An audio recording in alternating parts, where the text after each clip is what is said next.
to meet you. Lovely place. Hello, everybody.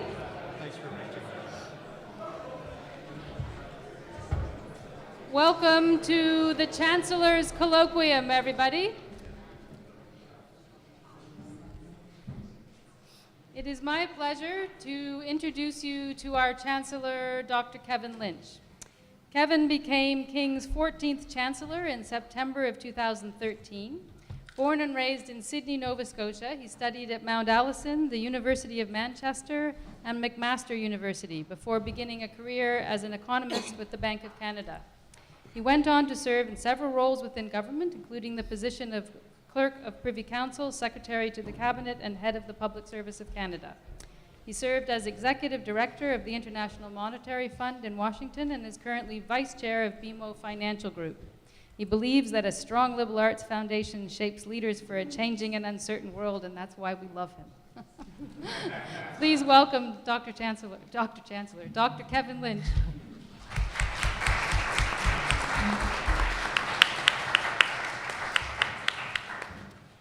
Thank you very much.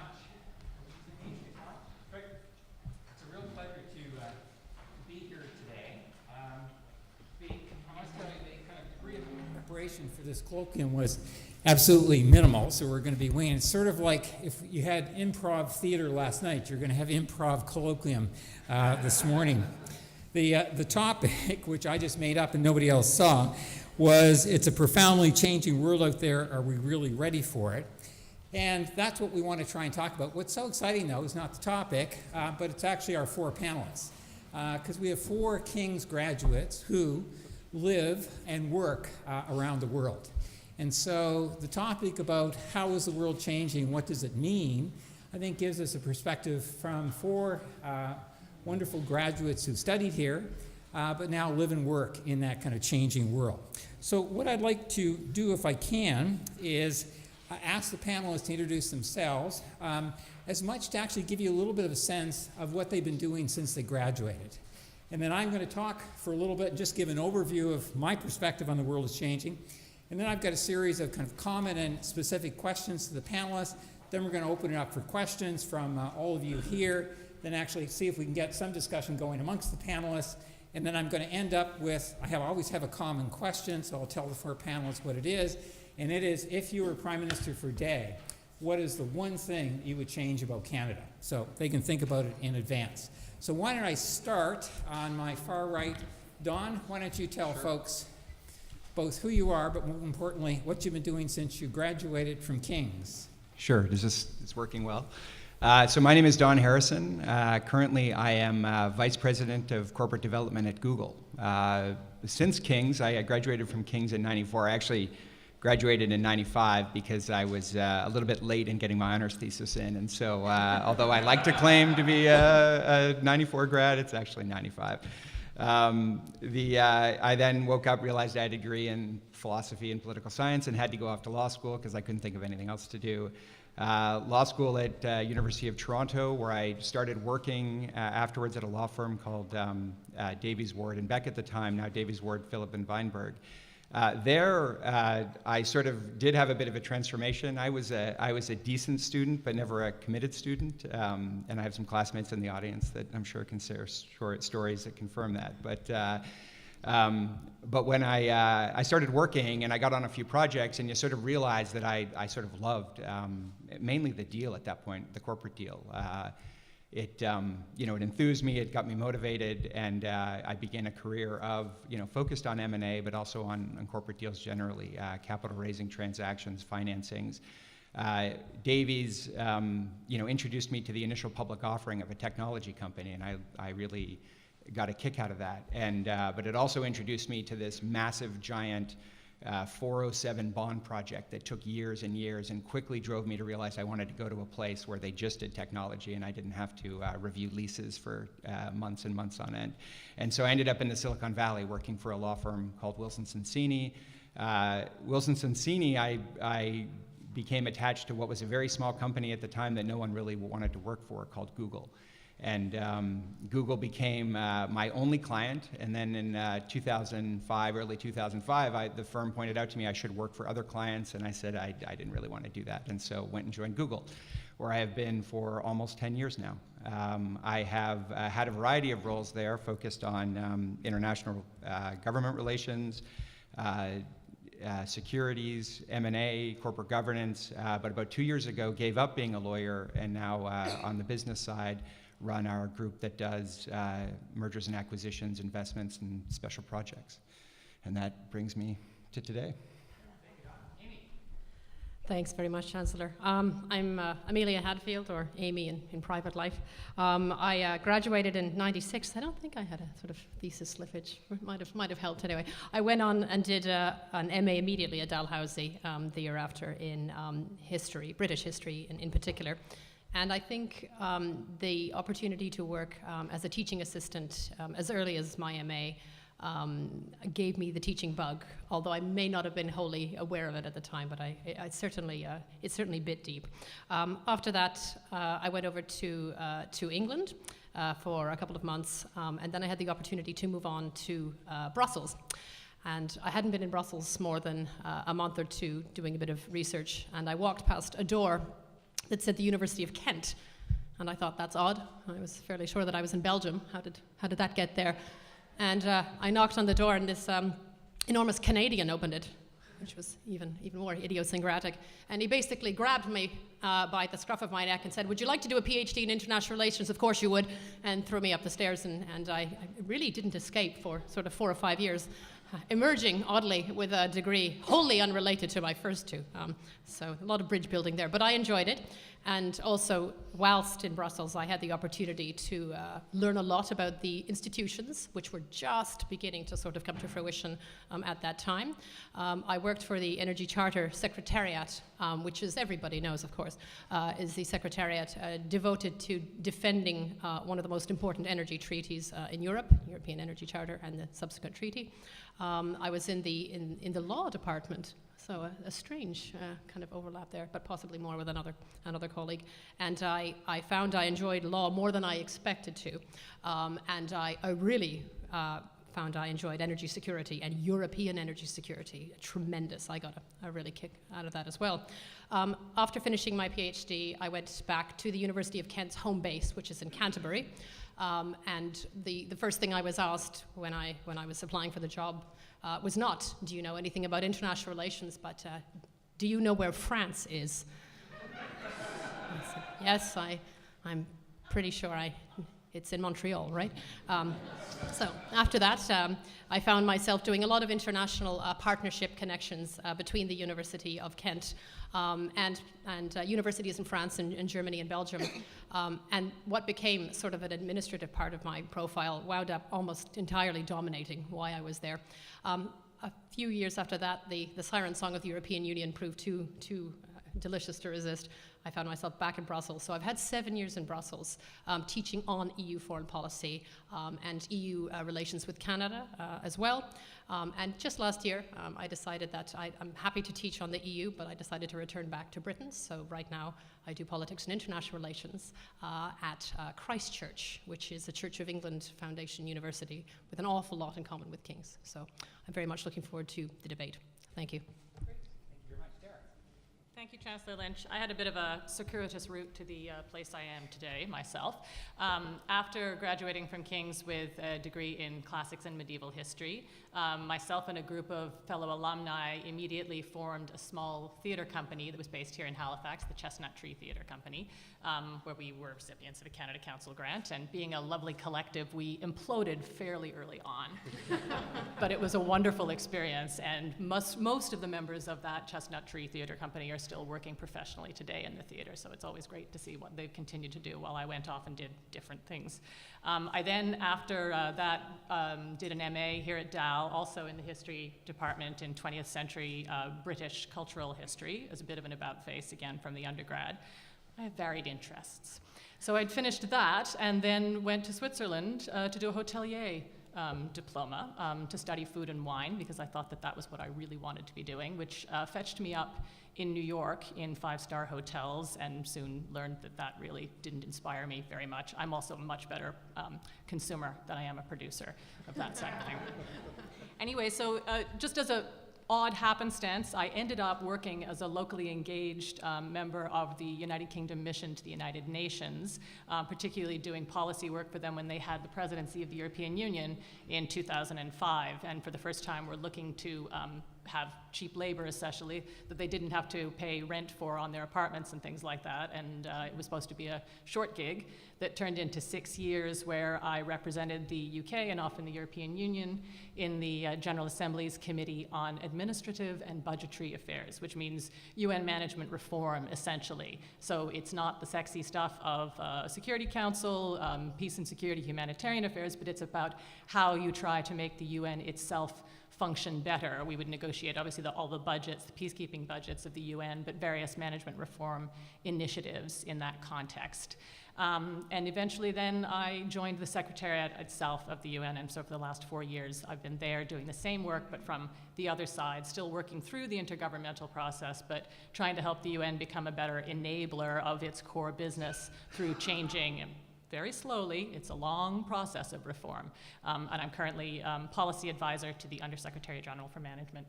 And I guess that's why you asked me to be here. Kareem. Thanks very much.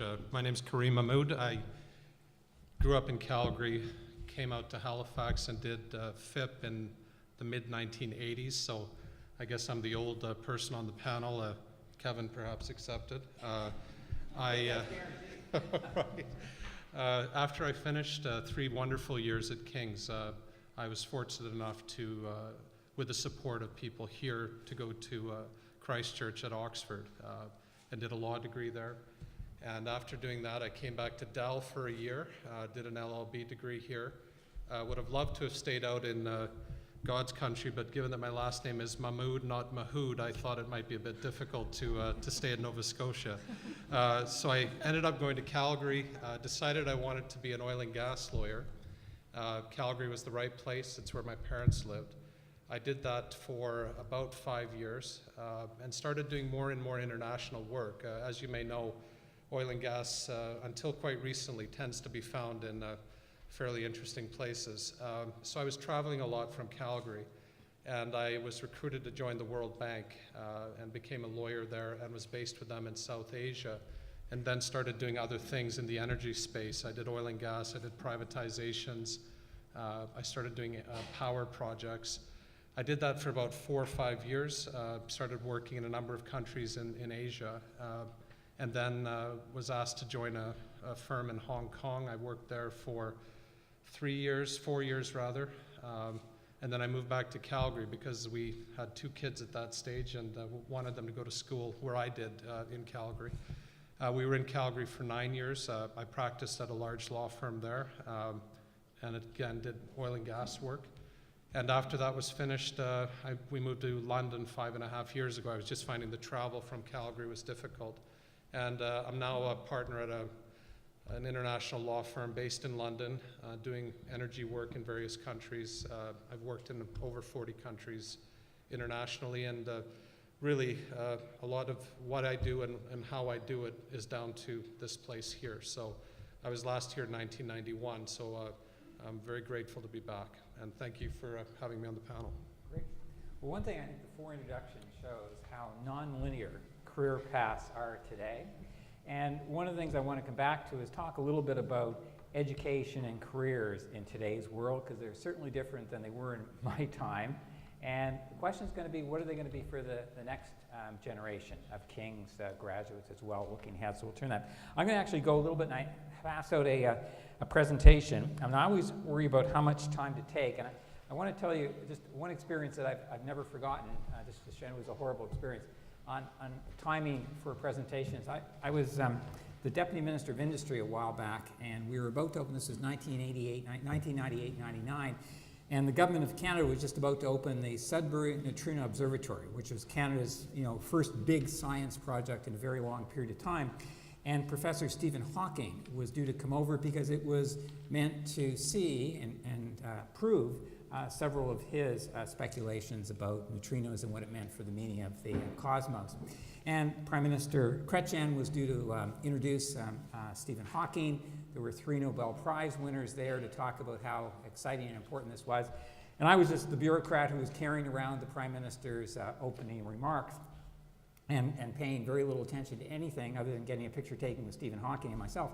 As we got closer, though, and this was all being televised, we were starting to sit down up on the stage. The 3 Nobel Prize winners, Professor Hawking was there, and I got a note passed to me which says the Prime Minister can't make it, his plane can't land, so you're he, and you have to introduce Professor Hawking.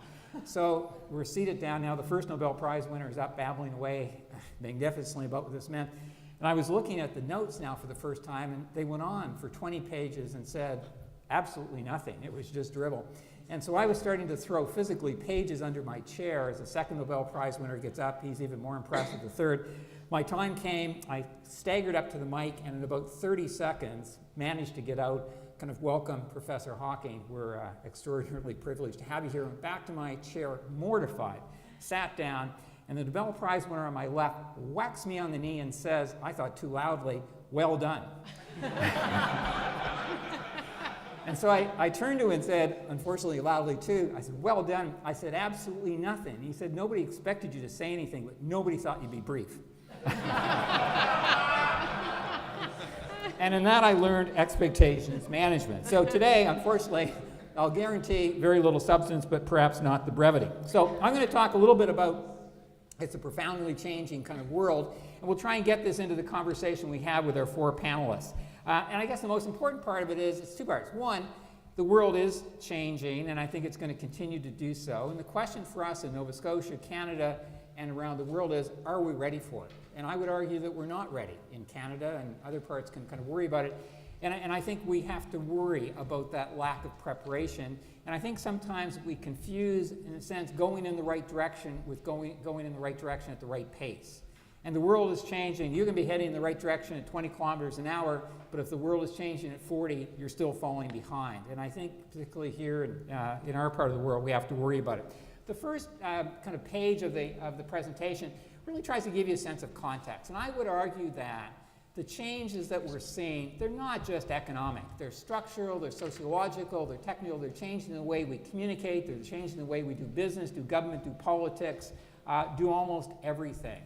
And it's not that it's been a really, really exciting period of time and it's over and we can now take a breather. I think change is going to be the constant through our lifetimes. If anything, and I'm going to ask Don to talk about this, Eric Schmidt of Google argues that the pace of change is going to pick up, not slow down. And he really questions that he thinks that successful societies and individuals will be those who can speed up and actually get ready for it. So if that's the world, and let me just highlight 4 or 5 things that are changing. First is demographics. Western societies in particular, and China, strangely enough, are aging. And aging, nobody in this room obviously, but outside this room, Canada is aging. Nova Scotia is aging faster than most of the rest of the country. The United States is aging. And what that means is we have fewer workers coming onto the workforce. We're not going to have the same kind of growth inherently in our economy unless we actually can speed up the rate of change of our population. And that really means for Canada, immigration, which we're not bad at, and in fact better than a lot. The interesting one is China. China actually has the biggest aging problem of any economy. It hasn't hit yet because the baby boom will actually retire in about 15 years. Ours is retiring now, but when it happens, it will be dramatic. Globalization, there are 4 panelists that are an example of globalization. We're in a hyper-connected world like nothing we've ever seen. I have a couple little factoids here in the set that I like. World's richest man, second richest man, is now Mexican. He was the richest man last year. You have to go back a very long period of time, in fact, ever, to find when the world's richest person was not American. World's tallest building is in Dubai. It's no longer in the United States. World's largest shopping mall used to be Chicago. It's now in Beijing. The world's biggest movie industry for a long time has been Hollywood. It's now in Bollywood. And my favorite is that China builds a new New York City every single year. That's a pretty dramatic changing world. And I worry that in Canada, things are pretty good, and we actually miss that pace of change. and we miss it at our risk. And we'll come back, because I think all the panelists touch on that sort of world. The global financial crisis, which is something Canada, in a sense, did well in, and we should understand why. We're in a two-speed world as well to think about. In the old days, the West was the fast lane, and the developing world, as we called it at the time, was struggling to catch up. Today, it's completely flipped. The fast lane now is the developing world, and the slow lane is us, the mature economies. And the challenge for Nova Scotia, for Canada, is all our trading relationships are with the Western slow lane growth economies. And we have not developed links with the faster emerging parts of the world. And the last is technology, which is really changing everything, and I'm keen to hear from our panelists on that. So that's kind of the first. The other one is to give you a little bit of a sense. I give a lot of presentations outside of North America, and there's a tendency, this is my Canadian nationalism coming out, but when you're in Asia often, we look to Asia and we see each country. When Asia looks to North America, they typically only see the United States.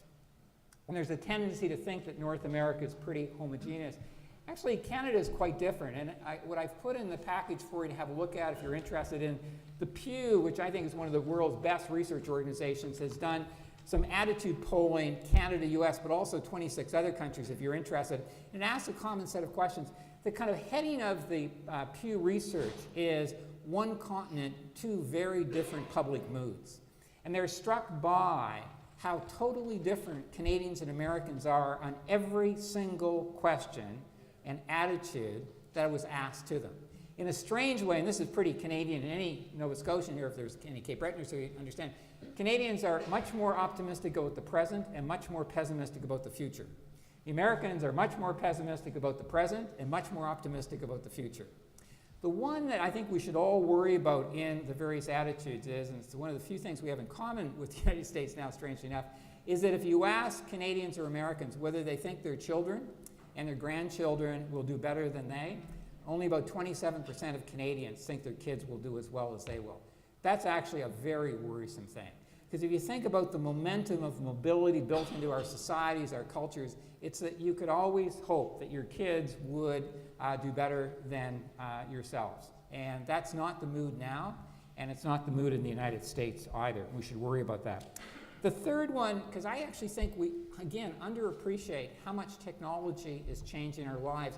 And there's a sense that it's just the BlackBerry or kind of the iPad, but it's not. It's actually fundamentally changing kind of how we've been working over a period of time. You just have to go through the list of all the things that didn't exist in 1995 when most of you kind of graduated and actually are essential to your daily lives, either how you communicate, how you work, how you do your banking, do almost anything.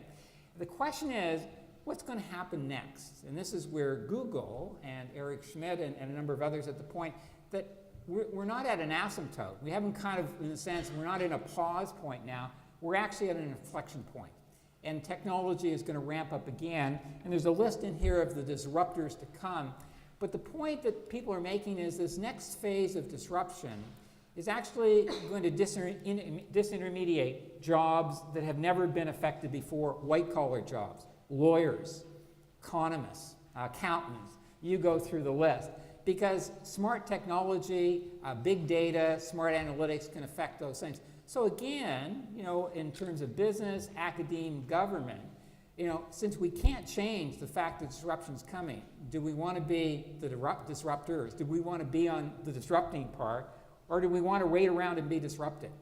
And I worry that Canada is actually in a wait-and-see mode, and that's not a great place to be. And I'm curious to hear Don's view and others kind of on that. So the other one, and there's a graph here, and I won't trouble you by going through it, but it's on competitiveness. And again, I'm an economist, and we used to be trained for a long time that to be competitive, you just had to have a good at the lowest price, and you do really well. That's not competitiveness anymore. Canada can't win if that's the definition of competitiveness. Nova Scotia certainly can't win if that's the definition. And there are almost two views of what it takes to be competitive.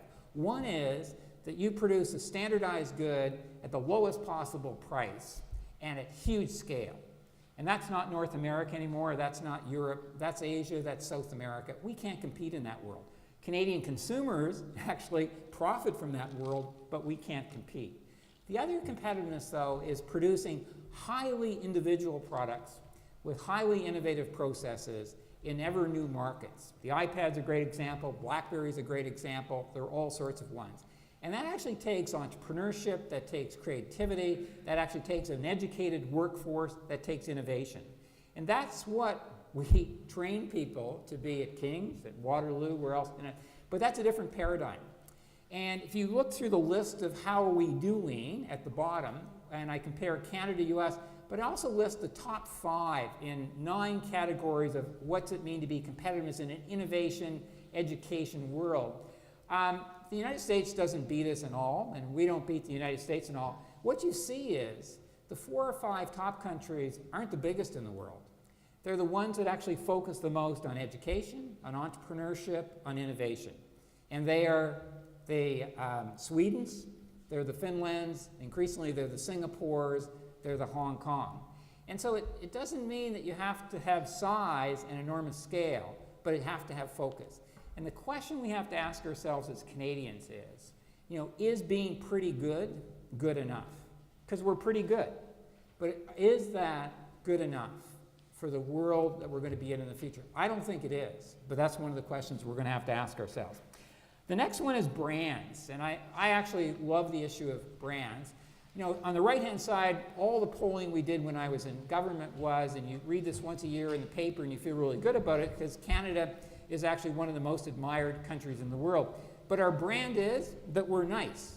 That's the only brand we have around the world. They have no concept of whether we have industry, whether we have universities, whether we have business. They know that we're nice. And the question is, if you've ever been in China, in India, trying to sell a good or service, nice doesn't sell.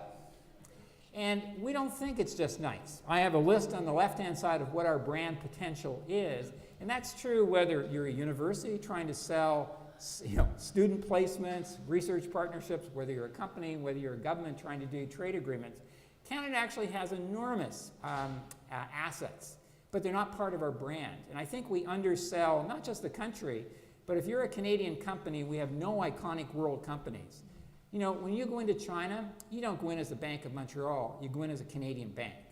And when you go in as a Dalhousie, first and foremost, you go in as a Canadian university. And when you go in as Clearwater, you go in first and foremost as a Canadian seafood company. And so if we don't clarify and push the Canada brand, it hurts all of us. And so in many ways, we have an unrealized asset in the Canada brand, which I think we should all be working on more.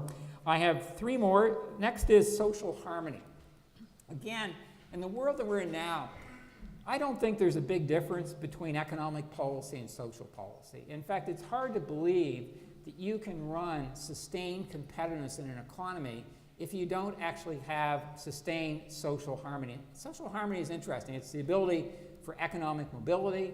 It's some balance between kind of the rich and the poor. It's economic opportunity in it. And I have 2 little graphs here that I like because, again, one of the things is all countries in the West have had an increase in income inequality in the last 2-3 decades. There's a tendency in Canada for us to import the American analysis. And that's wrong. Canada has some income inequality challenges. They're not the American challenges. And we should make sure here that we fix our problems, not actually tackle somebody else's. In fact, if you measure any measure, income inequality has gone up relatively less in Canada than it has in the United States. And on the right-hand side, there's an interesting graph here, which is the last decade in a number of countries.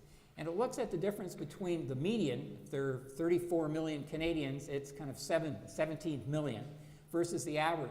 So in Canada and the United States, average real output, kind of the ability to pay ourselves things, has gone up about 20% in real terms in both the United States and in Canada. For the median Canadian, their real disposable income has gone up about 20% as well. There hasn't been a deterioration for the median Canadian. In the United States, it's gone down 4%.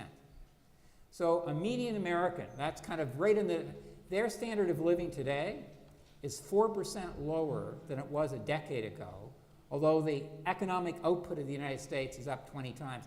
And that's the middle class angst you see in the United States. And you frankly don't see it in the same way in Canada because it doesn't exist. It's not to say we don't have distribution and other issues, but it's not the same. The hollowing out of the middle class in the United States is a concern. I have two more, and one of them I think Amy writes on, which is the issue of trust. And I raise trust because I think it's an issue not just for government, but it's an issue for business too. That if you don't have trust, try and introduce a new good or service or product or approach and see what happens. And if you're a government and you don't have trust, try and introduce a new program and actually say, trust me, and see what happens. And there's a graph here, Edelman, which is a large global company that does trust surveying each year. It's interesting, Don, your sector is actually the highest in trust ratings. That wasn't the case 5-6 years back. Banking is near the bottom. For King's journalism graduates, unfortunately, the media is not a lot higher. And politics is so low, it actually doesn't show up on the scale. It would have destroyed the scale. It's so far down. All that of humorous, but it's actually not good for anybody, because your ability to change. Remember, my concept here is we have to change. The world is changing. We have to change. The ability to convince citizens, customers, kind of colleagues, fellow business colleagues, to accept change means there has to be a fair bit of trust. And so absence of trust is an issue. Interesting example on the trust issue is these are global banking numbers. The Canadian ones are dramatically higher because we didn't have a financial crisis in Canada. We didn't need government money to bail out the banks. The banks didn't stop lending. We didn't have that. And so the ability to differentiate yourself on the trust scale, I think, is important as well. I have three more and I'll end. Attitudes matter for successful transformations. There's a survey, I'm on the board of directors of the Asia Pacific Foundation. We do an attitudinal survey each year of Canadian attitudes to Asia. And they've been improving each year except the last. And there's been a big drop, and you'll see the graph here, in terms of Canadian attitudes towards Asia, particularly China, and how important it is. This is worrisome because if you look at that changing world out there, it's being driven by Asia. And one of Canada's big risks is less than 10% of our trade is with Asia, and most of the growth in the world is there. And so the fact that we have a disconnect between where our future prospects are and where our attitudes are is something that we should all kind of worry about, and it's worth looking at this. Last two is beware of comfort zones. And I have two little cartoons here. The one on the left I particularly like. This is page 9.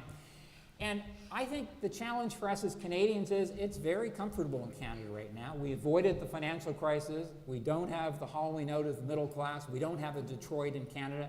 We don't have the angst of the EU right now, which is going through crisis after crisis after crisis. But that's an opportunity. It's not a solution, and it's not going to rest. And sometimes, it's one thing to be surprised by an unexpected event, but it's inexcusable to be surprised by an evident trend. And the trends that we've gone through are self-evident, and yet we seem to be slow to take them on board. So I would end with just 4 thoughts on culture, and then I'll open it to our panelists. And if we're going to be successful, we're going to have to change our culture. This is true here in the province of Nova Scotia, and as a Cape Bretoner, nobody knows the difficulty of changing culture as much as a Cape Bretoner does. And culture has huge value, but it actually should be a foundation, not a constraint. And so the 4 things I raise are, 1, we have to worry about siloism in Canada. Nobody does work in verticals anymore. Google is a great example of where it's continually pulling in new ideas horizontally, not vertically. The best universities do that at a time. That's the foundation program here at King's. But that's not how all businesses work. It's not necessarily how all governments work. It's not necessarily how all universities work. Parochialism is a challenge. We've got to think globally. I've often made the comment that Canada is a trading country, but not a nation of traders. We trade a huge amount of our GDP, but we actually do it almost automatically. It's done through energy exports, which go through third markets. And we don't have the culture of trading that you see in smaller countries, even like Finland. Third is the status quoism. If you think the world is changing dramatically, and I believe it is, how in the world can the status quo be a model for future success? It's illogical. And so what the right model is, that's an interesting debate, but the wrong model is the status quo for a year hence. And the last is avoid short-termism. Dominic Barton, who's the global head of McKinsey, has written a number of pieces in the Harvard Business Review about the tyranny of short-termism. That if the quarter dominates business thinking, how in the world do you build for the future on a quarterly mindset? You know, if the day dominates politics, how do you actually think about policies for kind of years hence, if not decades? And so this kind of notion of shorter and shorter kind of thinking, he would argue we couldn't have, U.S. could not have built the United States as it is today with the quarterly focus that we have today. I think the same is true here. So how do we, again, that's a cultural issue. There's no rule that says we have to be focused on the quarter, but we are focused on the quarter. And so I hope we can get into some of those attitudes, cultural issues, as our panelists reply to the various questions and to your questions, which I want to start. Okay, so I'm going to start with a common question to everybody, and you can go on for any amount of time you want on this one, but the presentation I just went through suggests a changing world. All four of you live outside of Canada. You're in different fields of endeavor. You're in different parts of that world. You see it change in different ways. Two parts of the question. What do you think are the Canadian opportunities in the changing world for graduates, the next generation of King's graduates, the next generation of Canadian graduates, and what are the risks? So where do you see the upsides and the downsides for Canadian graduates, for the next generation of Canadian firms in that world? Kareem, I'm going to start with you.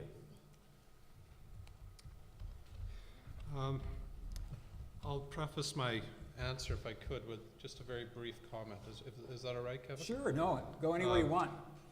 When I looked at your presentation and thought about things, I was reminded of the fact that when I started doing work internationally, when I'd go abroad as a Canadian with Canadian colleagues, I'd always talk about the fact there was a Canadian advantage. And in my line of work, the types of things that I do, we sort of condensed that down to a few key points. The first one was that we had a wonderful international reputation, and with respect to our US and UK friends, we weren't American or British, which often helps in a lot of the types of countries where I do work. The second was that we were very skilled. We came from a multicultural country, and we had integrated people of different cultures who had language and cultural skills that, when combined with Canadian training, could go out into the world and really add value to the types of nuanced cross-cultural things that international business requires. And the last one was that, given our history of English and French Canada and learning to get along, I think we really are a very sensible, balanced country. And again, I think that adds a lot of value to our cross-cultural initiatives. One thing that I found quite disappointing in the last 10 years or so is I think that that's evolved, and there's a number of reasons for that. And I think now we're really looking at a lot of sort of isolationist type perspectives, and I think the presentation talked a lot about that. So I just wanted to give a bit of a nuance of, in my business world over the last 25 years, where I started and where I am now, and I'll address what you talked about, Kevin. I think that the opportunities for graduates are, the smart graduates are going to embrace the Canadian advantages I just talked about. And I think the smart institutions, the smart businesses, the smart banks, the technology companies, the energy companies are going to pick up graduates that, regardless of background, are smart and can add value to what you're doing globally. And it doesn't matter if you grew up in Cape Breton and learn Russian at Dal, and then you want to go to the CIS and work. That's wonderful. But I think we have to look at what the resources are here and really the value adds that we have as a country when we're competing. And I look at other countries like Australia in particular who really understand that, and I look at how they operate in Asia, and they're quite good at it. The risks, I think, are falling into the isolationist mode and putting the borders up and taking an approach of really abandoning the wonderful, balanced, nuanced history that this country has internationally, our reputation, for the type of short-term power politics, lapdog politics that I'm increasingly seeing as a Canadian looking at things from abroad. And quite frankly, I've been shocked on many occasions at the positions I've seen our government taking, and there's a direct and negative impact on Canadian businesses, Canadians as well, doing international business when those things happen. So that's how I'd sum up things. Great, thank you, super. I'm going to flip around here and keep everybody. Amy. Thank you, Kevin. I like the legacy painted here. I think it's a very good starting point. There are a number of good opportunities, I think, for Canadian graduates, and all of them flow from the kind of national identity that we have here in Canada, and it is intrinsically multicultural, and I think that's something to be incredibly proud of. The road towards national integration is a difficult one, and there are many areas in this country where it's not completely ironed out. I don't need to point them out too much. Also, I think the peacemaking legacy that Canada has, which goes back generations and is still remembered in Europe to this day, I think is a major asset as well. Canada's, and I think Dara's better placed than me to comment on this, but it's a commitment to multilateral governance, I think is important. And also the sort of cultural pragmatism that you get, but combined with a real sort of love of home. It's sort of a deep confidence in one's community without it being sort of too cloying, and Canada tends to get that balance quite right. I do agree that there are isolationist tendencies, and I do think it flows from some less than insightful foreign policy choices. Also, I think in a sense you have to be a little careful looking at the makeup of the country. A federal structure brings with it a difficult two-tiered system in which provincial and provincialism, I think, can overlap, sometimes unhappily. Equally, while you can have cultural pragmatism, you can have parochialism. I think that's the flip side of that coin, and I think some parochial attitudes do still exist, and I don't think that's necessarily at the provincial level otherwise. There are a variety of untapped social and governmental resources. I think from the foreign policy perspective, I remain concerned that Canada adopts and maintains a sort of deliberately low-profile foreign policy despite its ability to punch repeatedly and strategically and economically above its weight. But we don't see that laid out in a sort of clear blueprint year on year. We do tend to sort of get the quarterly curse, if you like, in foreign policy as well. We see Canada, therefore, stepping aside from negotiations with Britain, with European, and with the United States in policies that directly concern Canadians. And we need to be a bit more careful of that. So King's graduates, I think, who are au fait with the current climate politically, economically, and technologically, are the ones who have the best read on where this country is with regards to the positives, have a clear understanding of how to accentuate peacemaking abroad and the commitment to multilateralism. And also, I think, have clear-sighted and possibly creative and even unusual ideas to avoid isolationist tendencies. And in a bid to answer a question that might be coming up a little bit later, I think you only get that sort of creative thinking by a good, solid liberal arts degree. I think siloism can come very early on with regards to your educational choices. And so the broadest possible foundation in terms of an education, I think, can sow the seeds, if you like, the sort of educational DNA that permits creative attitude that can, in the face of King's graduates, push the country forward. Thank you. Dara? Thank you. I'll try to be brief because what both Kareem and Amy said resonates very much with me. I forgot also when I was introducing myself, I am bound by my oath of ethics as a international civil servant to say right now that I'm not speaking on behalf of the United Nations, I'm speaking in a personal capacity. So there, said it. It's really interesting, I think, what you say about the way that you can come across as a Canadian in an international context, and that really worked well for me in negotiations. Sometimes when I was negotiating on behalf of the UK or the EU, I could be the Canadian in the EU and then work with the developing countries in a different kind of way. Sometimes I would try to pull the card that as a native Newfoundlander, I had understood colonialism from a particular perspective. Doesn't really fly. Doesn't really fly when you're talking to India and Pakistan. But there we go. I tried it on from time to time. And it did, it worked really well, and that's because of this wonderful reputation that we do have as the nice Canadians, the multilateral proponents, the peacekeepers. That's a really rich and valuable legacy, and it's extremely rich in a context such as the international community, and it is being eroded. I'm sorry to say that I see that happening all the time now, and I shouldn't speak too much about that given my impartial perspective as a civil servant and not as a proponent of a government. But there's a reason why Canada lost a Security Council election for the first time in its history a few years ago. And this is something I really do believe that we are in danger of losing not only our credibility reputationally, but we have so much to offer, and it's precisely because of the kind of history that we have and a unique perspective multiculturally, I think, to bring that to bear, to be able to engage in dialogue in a way that really can bridge a divide between the geopolitical north and south. That is all there in its potential, and it's been discouraging to see what's been happening in the last few years in that sense. That being said, in terms of, I think, the opportunities and the risks, we have this wonderful Canadian advantage. It's really basically along the lines of what you had said before.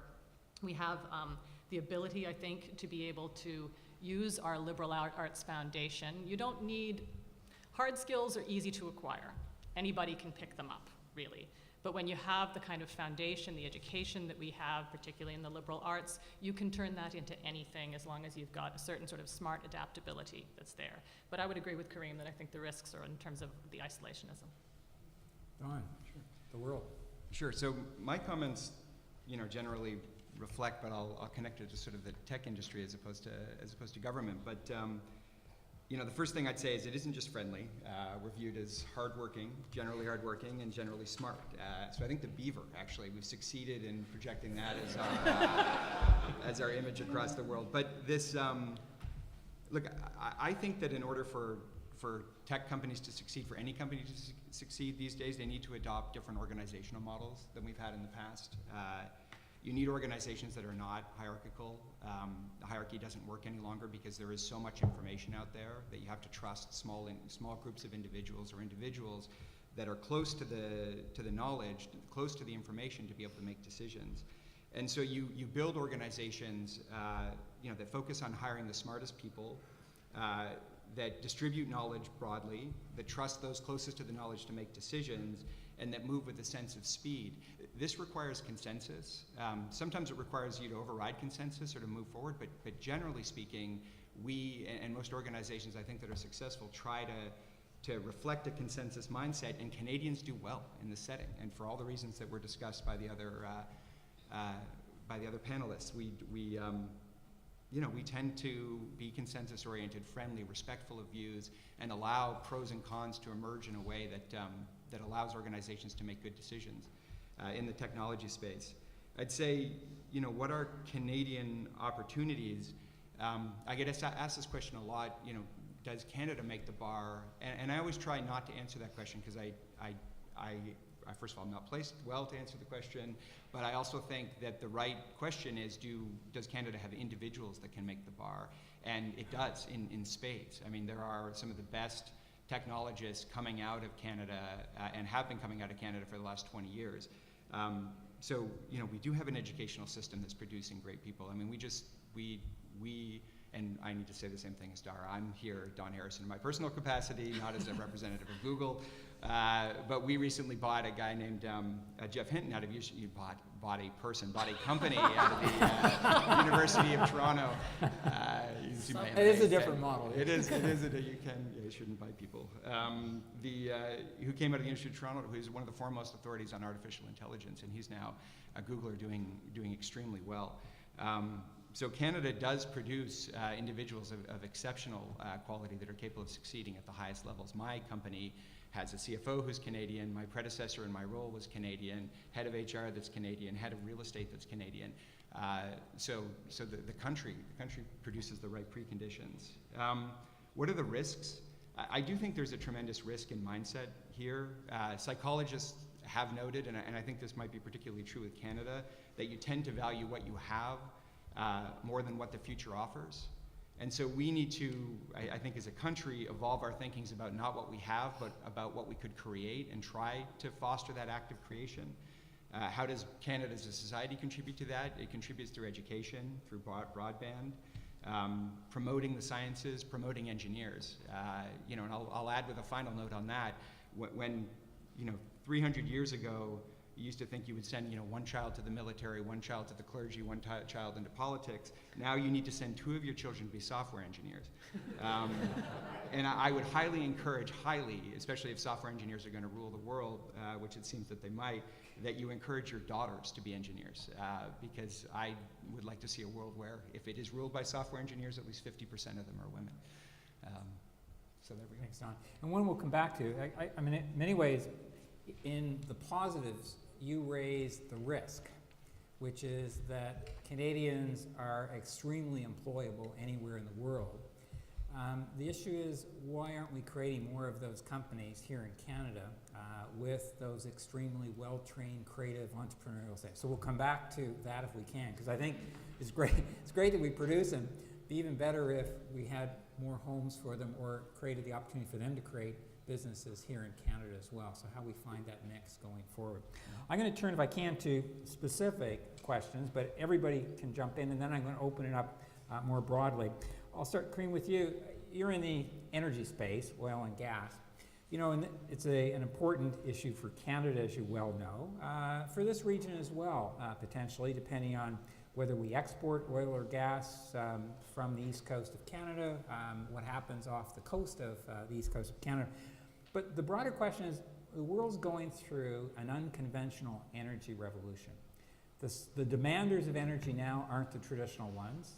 97% of energy growth in the next 25 years is actually going to come from outside the OECD countries. The US will probably be declining, not rising. And the supply is coming from unconventional, whether it's shale gas, shale oil, oil sands, and other things. So in that kind of changing world of energy, how do you see it impacting kind of Canada, Canadians? How should we think about this other revolution that's going on?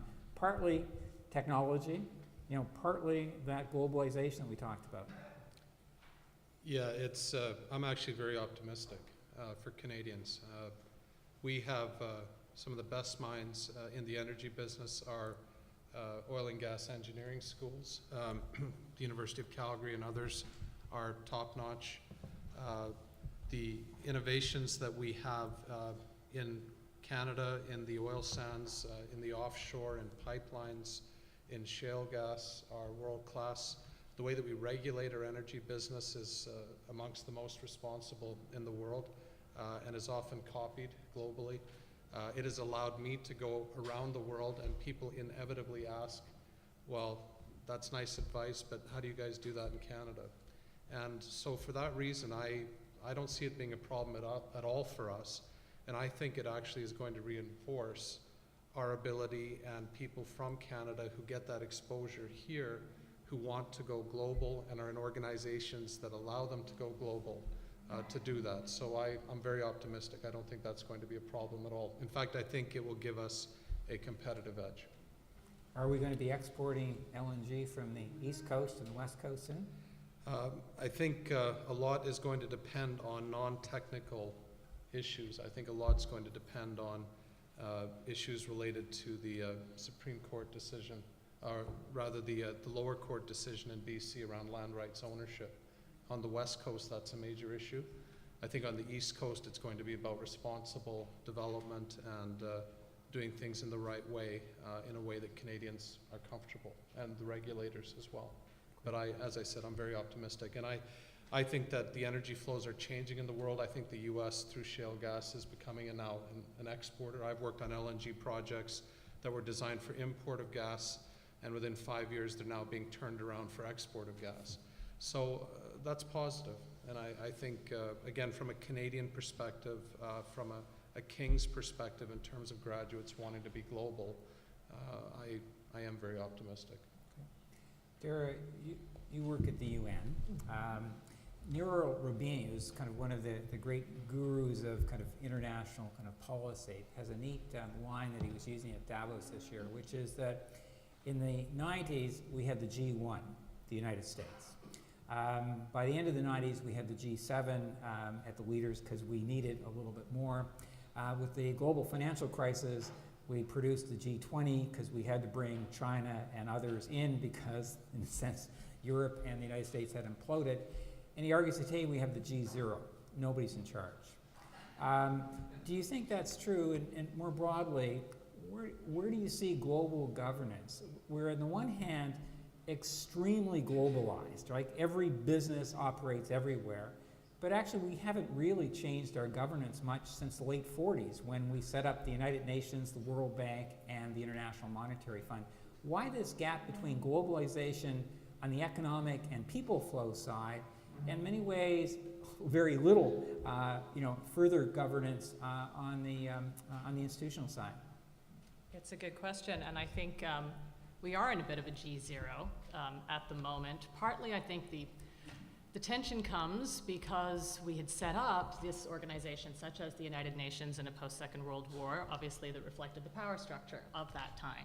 And the institution grew and was strengthened in that way against, I think, changing economic demographics and all of the situation we find ourselves in today. And I can speak mostly to my experience looking at it through a General Assembly side of things where every country has equal standing. You see that there is an incredible push for the developing world, obviously, to assert itself in ways that in forums such as the Security Council, they don't have the ability or the opportunity to be able to do that. So everything becomes political, but it also makes it incredibly difficult to try to reform how the institution can operate because people then countries become so protectionist of their interests and of how they can further the work that's done through the international organizations. So it becomes, right now what I see is this great tension between the ones who have most of the votes in the GA, by far and wide, the developing world and emerging economies, versus the G7 or even a smaller, like the 10 biggest contributors to such organizations, holding on very tightly because there is still this long arm, well, we know best, I think, how the rest of you ought to be running things. I think we really are at the moment in a time of great flux about how the international organizations of the future can possibly respond to the reality out there. And it's not a very positive or constructive moment right now. And it's interesting, both you and Amy were pretty negative about Canada's positioning in that kind of evolving international governance role. Maybe we can pick up the international governance. You've written a bit on this as well, kind of. Amy, let me broaden it. I remember certainly people of my generation, when the Berlin Wall fell, there was a huge sigh of relief that we didn't really have to worry about international kind of volatility issues again. And yet today with Syria, with Iraq, you go through the list, regional tensions, religious tensions around the world, we seem to be in a more uncertain and volatile period now than we've been for a long period of time. How do you see that, and where is it going to take us? And how are we in a safer world or a riskier world today? Oh, that's a mean one. Please explain the last 50 years of European history. Oh, actually the world. It's a perfect question as well. I think I'll move from where Dara was finishing, if I can. And I'll start with Canada too, with regards to the sort of almost inviolable status it seems to have and how the rest of the world has either collapsed or moved on. I think in a sense there's a sort of national attitude that there's no real need to change. Possibly maybe in a sense on this side of the ocean and on this side of the border, that the stakes are somehow less high. I like the idea of looking into the UN Security Council, but much more the General Assembly, the idea that you have each state, each vote, each seat, but clearly more equal than others, some states. I think it's very easy to be a patron of reform rather than to actually be reformed oneself. And we have seen the lid come off a lot of countries in terms of reform for some very, very credible, very laudable international values and norms, moving away, first of all, from communism and from market economies, command economies, and then moving away, of course, from dictators. But it's a shame that the world in general sort of didn't learn the lesson of the Balkans. You take away Tito, and you get literally bloody hell for 20 years that even the Americans cannot fully put back together again. It takes an enormous amount of willpower and enormous amount of strategic crisis management, which is a very hard political science, because every day is part of the learning curve. And when you get it wrong, it's the people that you are sent to defend who suffer, not you. You can get on the next plane right back and just say, well, that one didn't work, and then you'll be posted to Guinea.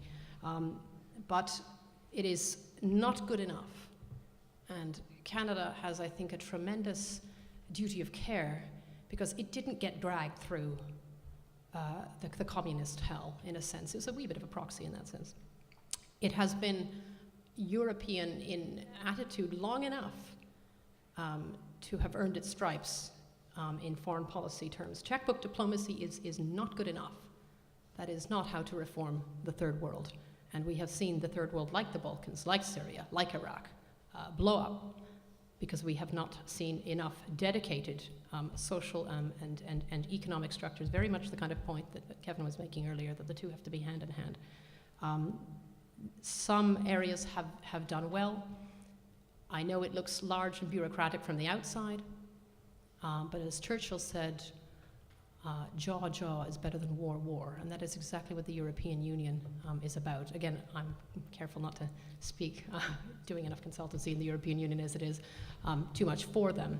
But they at least learned the lesson of the Balkans, and the kind of peacekeeping that they have there, I think, is a testament to the slow, possibly too slow, but certainly soft power attitudes, which is going to be the only way to mop up some areas. One example might be the support that the European Union has given Iran. And that is a very troubled country, full of internecine strife, with an extraordinarily difficult foreign policy attitude. And yet Iran was first off the bat 2 weeks ago, when what seemed to, I think, in every sense, be a surprising, revolution with regards to ISIS's retaking over, and I say confidently, of Iraq. Iran, I think, perhaps in a sense, surprised us all by emerging as an honest broker. Well, perhaps a broker. The fact that they cited their lessons learned from the European Union, I think, was also impressive. The fact that soft power can have a knock-on effect. It's a difficult question to put a lid on. I think I'd like to just try to suggest that geopolitics will always be with us. Geoeconomics are not nearly well enough understood. King's graduates should have a clear understanding of how the two form a natural symmetry. But Canada has a duty of care, I think, to try to produce more students who go through institutions as high quality as this, because then it will be doing far more for the world. Okay, we'll stay with disruption, Don, but go to technology. Eric Schmidt at Davos this year was talking about we're entering a race between humans and machines, and he wasn't sure which would win. There's a book out called The Race Between Technology and Education, and the countries that win it will succeed, and those that lose will do quite poorly. What's the next big thing in technology, and how do we ensure that in thinking through the education system, the business approach, government approach to it, that Canada isn't at, in a sense, the kind of slow adapting stage, that we're actually potentially kind of players, if not leaders, in this technological race? Sure. So asking me what the next big thing isn't a fair question, because if I knew what the next big thing is... It's fairer to ask you than anybody else here, I think. I would be back at Google working on the next big thing. But let me echo some of what was underlying Eric's comments there. It isn't... We are heading into more and more rapid cycles of technological change. You just take a look at the cycles that actually helped build the Silicon Valley, but also fueled sort of the last technology over the last 40 or 50 years. You go from the mainframe to the mini computer to the PC to the desktop to the mobile internet.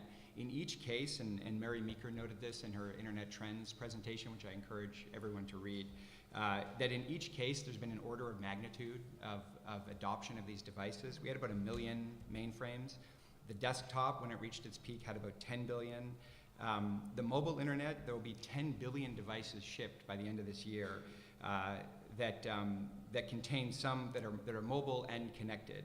Tablets, mobile phones, MP3 players like the iPod Touch, home entertainment, thermostats, all of these things are connected. And so the desktop world is shattered. You know, mobile in all its forms is becoming ascendant. Connectivity is ubiquitous, and we're trying to figure out, you know, how the new world works. Complacency is you know, death in this environment, and although the death hasn't been proclaimed yet, I'll take two companies, which are RIM and Nokia. These were companies that in 2006, 2007 were the dominant operating systems on mobile devices. You know, huge business models, huge companies, well-resourced, and you fast forward 6-7 years, which seems like nothing, and now the two largest operating systems are Android and iOS, and those companies, you know, I think are trying to transition to new business models, but will never have the impact that they had when they started out. And you're also realizing too that mobile is much more, you know, than a browser and a phone. 2 years ago, this had 3 sensors on it, essentially an accelerometer and a light and perhaps a gyroscope. Now it has 10 sensors on it, which you may or may not have realized. Compasses, gyros, accelerometers, fingerprint scanners, barometers, GPS, light sensors. This thing knows a great many things about you, and you carry it with it all the time.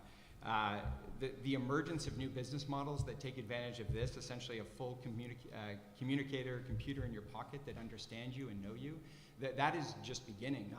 We're not at a resting spot. We're at the beginning of you know, a huge uptick. You see, you know, companies with funny business names, Waze, Instagram, WhatsApp, Snapchat. These things have amusing names, they seem to be amusing products, and yet they have billions of users, not millions, but billions of users. So they're changing how we interact with each other.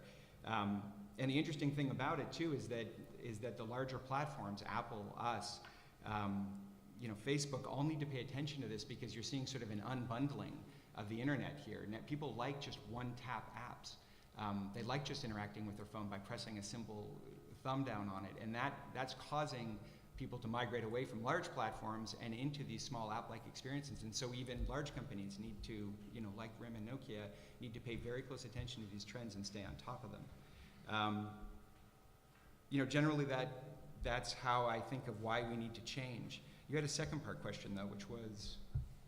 No, it's just actually how you see that and where it's going to take us, what the opportunities are in that changing world. But you also asked me about education, right? I was going to come back to education for everybody. So anyway, where do I think it's going to take us? I think it's going to take us into rapid change. And so we need to develop models that can stay on top of that change. Education and healthcare, to me, are you know, really interesting areas as well. There's been, and Chancellor Lynch and I were talking about it quickly beforehand, but there's been this sort of economic paradigm, Baumol's cost disease, which has said that because in high labor-intensive industries, you don't tend to have the productivity gains you have in your manufacturing industries or other industries, and this has largely been held for a while to say why industries that have sort of a high degree of government involvement, healthcare and education, haven't sort of advanced as rapidly as many other industries. I think that is starting to break down, and that will be an interesting inflection point for all of us to pay attention to. You're already seeing the benefits that the internet has brought. You have openness, you have transparency, you have digitization. People are able to access the records, access to services, access to reviews of doctors in a way that didn't happen before. But you're also seeing, and you know, the Khan Academy stands out, I think, as one of the best examples of this. The Khan Academy is an online way to take courses. The interesting thing to me about the Khan Academy is not the courses, although they're fantastic, and I encourage everyone to have their children roll up with them, but they provide instantaneous feedback on how children react to the courses. If they are learning, the system knows that almost immediately. If they are not learning, the system knows that immediately and can start to figure out ways to correct, ways to offer better services to allow children to learn better, to identify where deficiencies or disabilities create issues and design better programs. And that's now happening not in weeks or months or years, but in days. And that, you know, I see a tremendous opportunity for growth in both of those areas. Again, I don't, Canada, I tend to think government needs to focus its efforts on investing in education because I think you provide the platform, but then people have to leap off.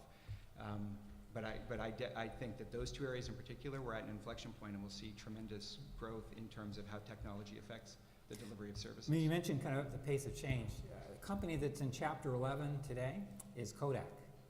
Why? Because of the digital camera. Which company invented and held the patent on the digital camera? Kodak. Management didn't think it was going to go anywhere. So again, it's not just the ability to do the research, it's the ability to understand what the potential is.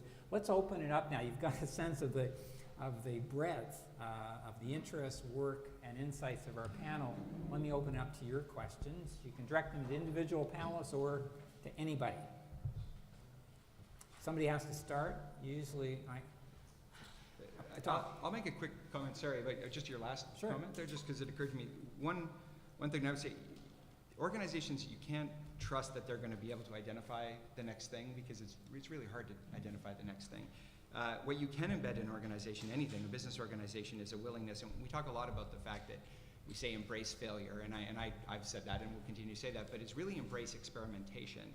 Allow some part of your business, if not a large part of your business, to focus on the 10 or 20 or 30 projects that you aren't sure are going to go anywhere, because one of those is the best chance of being the next big thing.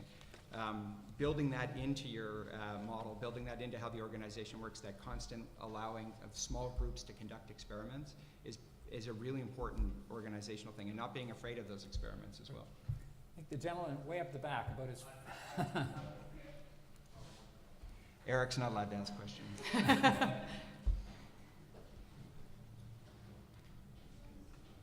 you. Is it on? I'm Eric Penz. I'm BA 95. In fact, like Donna, I was supposed to graduate in 94, but took a little longer to get there. This has been a really interesting discussion here, and everyone has touched on some kind of challenges and insights into the future and so on. Amy touched on the difficulties raised by our federal system in Canada, and I'm interested, Kevin, from your time in Ottawa and the Privy Council, what do you see as the biggest governmental hindrance or series of hindrances which make it difficult for Canada to address some of these challenges? Sure, no, it's a good question. I think there are strengths as well as challenges to a federal system. The same way as I think there are strengths as well as challenges to a unitary system as well. I think the great strength of a federal system is it allows us to experiment. I mean, Medicare came out of Saskatchewan. It didn't come out of a unitary government kind of setting it down. A lot of the work we've done on oil and gas regulation came out of the sector in Alberta, and it's been nationalized, if you will. And so I think federalism works best when actually you have this kind of experimentation of ideas and approaches, but then you have to have the ability to pull it together. So I think that we have the greatest success of mobilizing the provinces when we have common purpose, and I think we have the least success when we're, in fact, fighting over a fixed pie. So the more we're talking about how we expand the pie, whether it's economically or socially, I think you bring everyone together. The more you're trying to divvy up a fixed pie, I think you drive people apart. And so I think federalism is as good a system as the people managing it, frankly, and I think it's better than some, because I think with the right incentives and right managers of it, you can actually create some very interesting experimentation kind of out of it. But it really is how you deal with it. Gentleman here. Oh, sorry. You choose. You choose. I'll give you the power.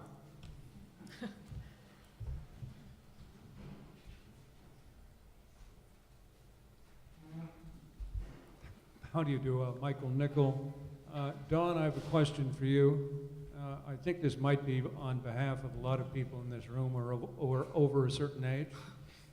Would you be kind enough to tell me the mobile devices you're using? So it wasn't meant to be specific. Most mobile devices have 10 sensors in them, but this is a Nexus 5. It's a Google Android phone. A very good phone. Was that a planted question? So, Don can now get his trip paid. He's actually done some work for Google.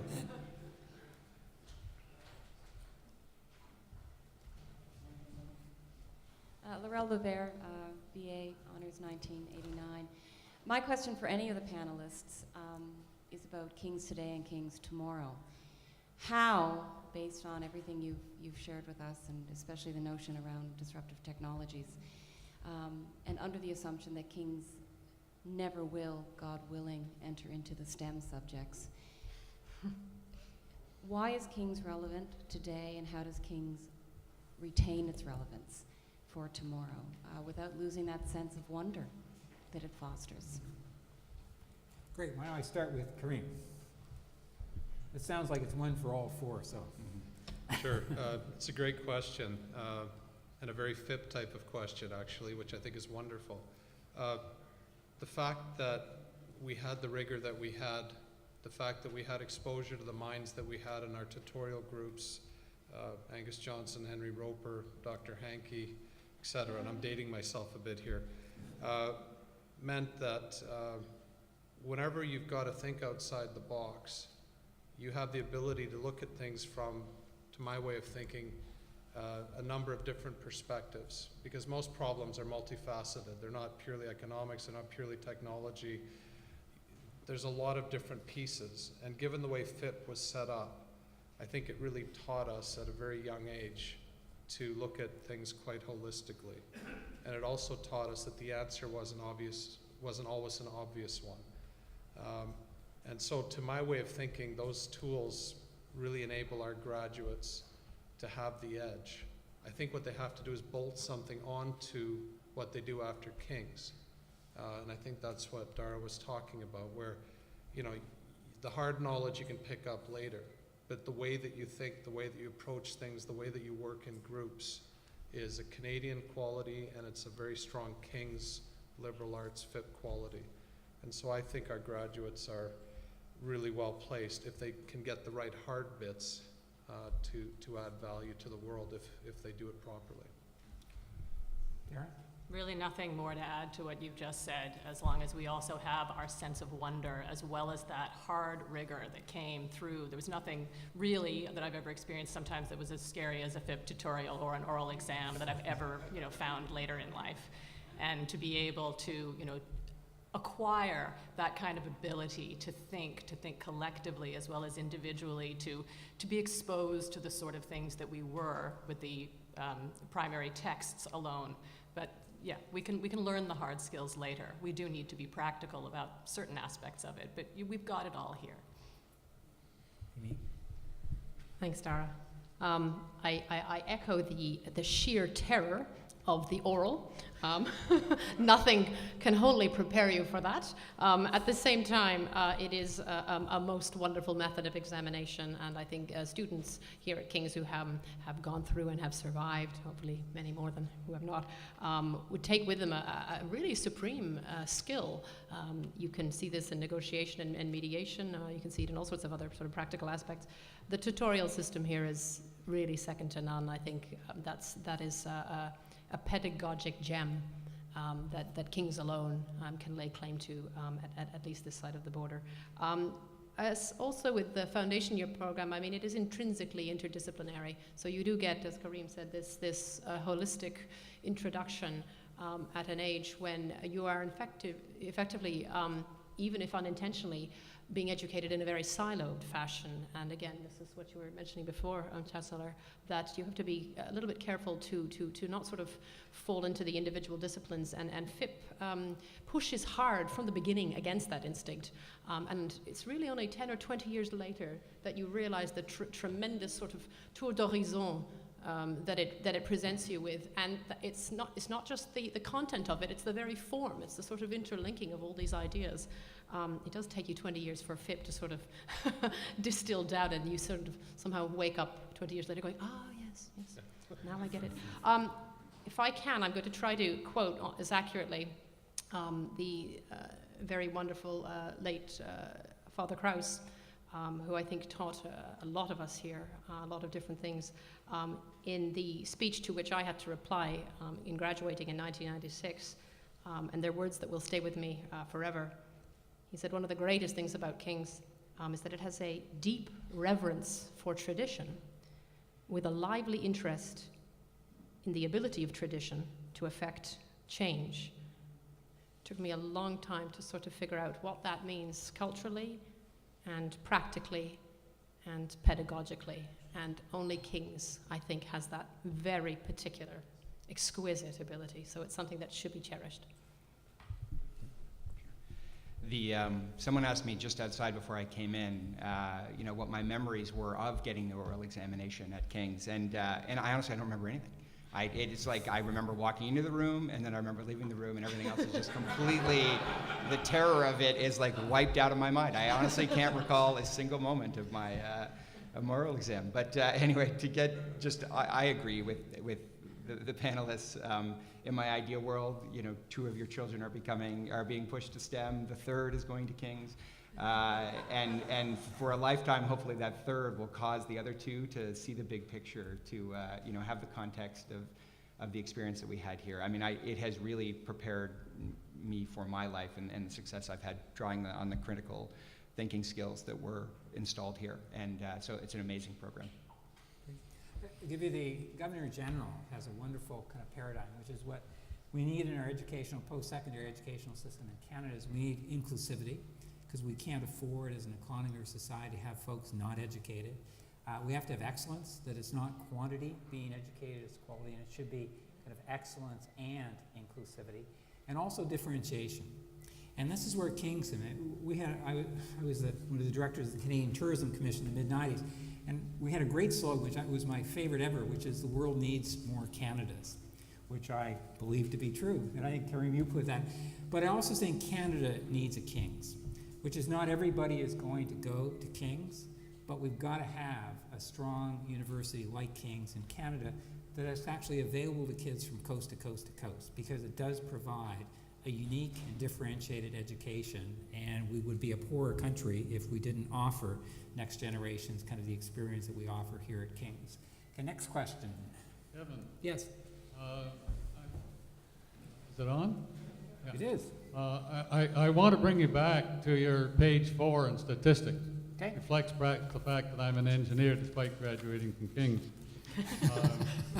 If you compare the states and Canada, you find that Canada is best in soundness of financial. You find it's the worst by far if you compare innovation capacity. We all seem to be quite clear that we have the individual capacity. Your experience at the federal level, does it suggest that there are some changes that need to be made in the way we run the country that will promote the innovation and the willingness to do so? I can give you some statistics in this area that I'm familiar with, aerospace. Emerson report pointed out what to do with the 5th most productive part of the economy, and it's not being followed. I'll leave you to answer me. No, it's a great question. I mean, I think our weakness in innovation is our biggest single economic kind of weakness we have as a country. And it's been there for a while, but technology wasn't driving things as much 20 years back, and so the deficit in innovation wasn't as big a risk to our economic prospects as it's become today. So in a sense, we've had this challenge for a while. The cost of the challenge, I think, is going up astronomically today. My view is that it's as much a corporate issue as it is a policy issue. I'm really struck by how few Canadian companies are focused on innovation. And they don't build it into their structure. They don't do the things Don mentioned, which is actually fund skunk works that do experimentation. Corporate Canada spends about 1% of our GDP on, this is corporate Canada, leave aside what government does. Corporate Canada spends about 1% of GDP on R&D. That actually makes us 24th in the OECD. We're behind Slovakia, Slovenia, Iceland, Ireland, and the other powerhouses of innovation across the OECD. That's not a government policy. That's actually a corporate choice, unfortunately. And so I think we have an issue there.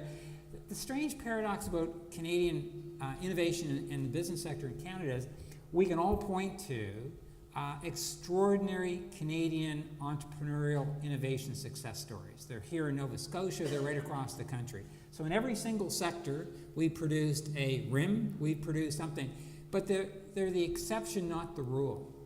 And what you see in Silicon Valley, it's the density of them. It's not a single company, as powerful as Google is, but it's the critical mass. And we have not hit critical mass in most sectors, and that creates a lack of peer pressure to be an innovator, to be an entrepreneur, and what have you. We had the president of Technion University over. Technion is kind of the great kind of technical school, entrepreneurial school in Israel, and he gave a speech to us in Toronto and at Waterloo, and he was saying that Technion would be about 30,000 students. It's largely an engineering kind of science school. He was saying that of his graduating class, 43%, their first job is in a startup, and that's their preferred first job. We don't have a single graduating class in the country that would be in double digits for startups. And so, you know, we have a bit of a challenge here. The Valley, they go into Google until Google stops becoming sexy and doing innovative things, and then they go somewhere else. But there's always somewhere to go, and I worry that we haven't done that. There's lots we can do on the policy side, but I do worry about our gaps on the corporate side, and it's where I've been focused on. And where that takes me is I'm really struck by how much communities matter on innovation. I mean, governments actually don't do innovation. It's done in private sector. What governments do is they set the right climate, but we couldn't forget communities. The Waterloo Communitech incubator system has kind of created about 500 startups a year for the last 4 or 5 years. That's federal policies, provincial policies, but a heck of a lot of it's how the community interacts, angel investors and others. And so I think as we look at how we improve it, it's got to be sectoral, it's got to be a lot of corporate management in Canada, and I think it's always on the policy side. So I don't think it's an easy answer. I think it should be a focus for everybody, universities, business, and government. I really don't think you can just point to government. I think the problem is us, and it's all of us on the innovation side, frankly. Yep. Excuse me. Is there something tied between best financial and worst innovation?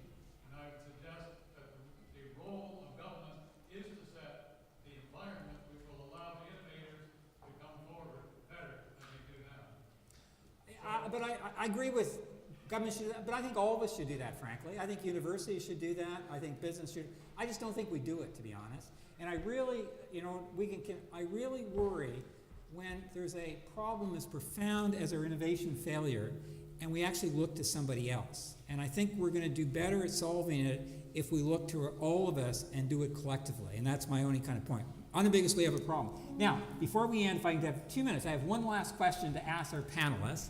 And this is, and they're going to do it in 30-second each, and then we'll wrap up. If you were Prime Minister for a day, what is the most important change that you'd make in Canada? Don, we're going to run right across in 30 seconds. All right, I'm going to be crystal clear that this is in my capacity as Don Harrison and not as a Googler, but I honestly believe that we have to look at the balance between, if I was, and I at least knew the question was coming, we have to look at the balance in copyright and patents about how we protect the IP versus what should be shared with society. I think that innovation is built on a community of ideas. We always stand on the shoulders of giants when we produce new technologies. They stood on the shoulders of giants. It's giants all the way down. And so as Prime Minister, I would cause us to look much more closely at how we approach copyright laws and patent laws and figure out if we're striking the right balance between the common good and protecting the rights of the IP holders. Thank you. Amy, or Prime Minister. Thank you. That's right. Foreign policy, obviously. It's not enough to be able to say that our development policy is based on, quote, identifying key trade and investment interests in the poorest of the poor countries It's about poverty reduction and always has been. We should have the guts at least to stick to that original philosophy. It's time to up the ante with regards to foreign policy.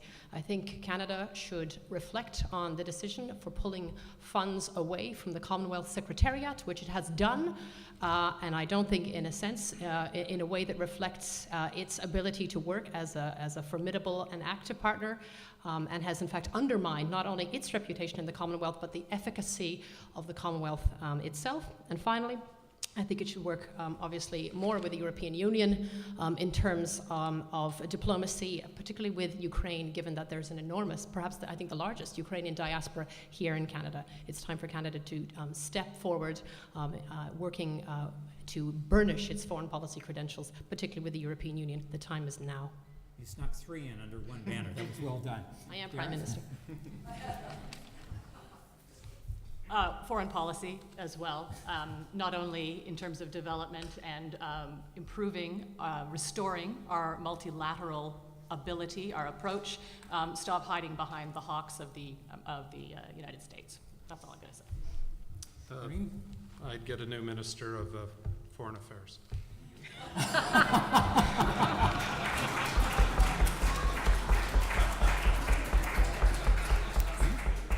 Chancellor Lynch and panelists, this has been an absolutely exquisite session, and I know that everyone in this audience would love it to go on for a lot longer.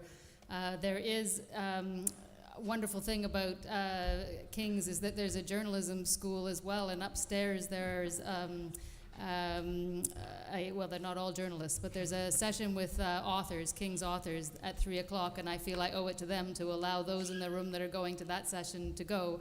But I wanted to thank you all. It's extraordinary, and wow, what a conversation. Thank you very much, Chancellor. Oh, thank you. I really enjoyed that. Amy, that was fantastic. Really good. It was great. It worked really well. You give the gifts, they're yours. Kareem, I really enjoyed that. Remember we chatted about